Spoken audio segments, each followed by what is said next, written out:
வீரமணி ஓய்வு பெற்ற தமிழ் இராணுவ வீரர். காஷ்மீர் எல்லையில் 90களில் நடந்த போர்களில் முன்னணியில் இருந்தவர். அவர் இப்போது சேலம் அருகே ஒரு சின்ன கிராமத்தில் அமைதியாக வாழ்கிறார். மகனும் இராணுவத்தில்தான். அந்த கிராமத்தில் ஒரு நாள் மோசமான பயங்கரவாத தாக்குதல் நடக்குது. அவர்கள் ஒரு இராணுவ வாகனத்தை வழிமறித்துக் கொள்கிறார்கள்.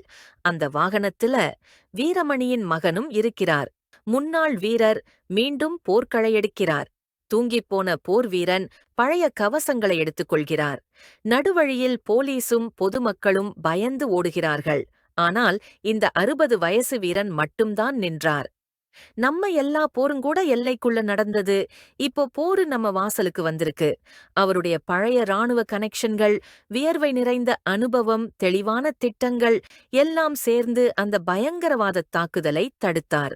மகனும் மீட்கப்படுகிறான். ஊருமே காப்பாற்றப்படுது. வீரமணியிடம் யாரும் பேச முடியவில்லை. அவர் கண்களில் கண்ணீர் மட்டும் தெரிகிறது. வயசா இருக்கலாம், ஆனா நாட்டுக்காக இருந்த உணர்ச்சி பழையதில்லை.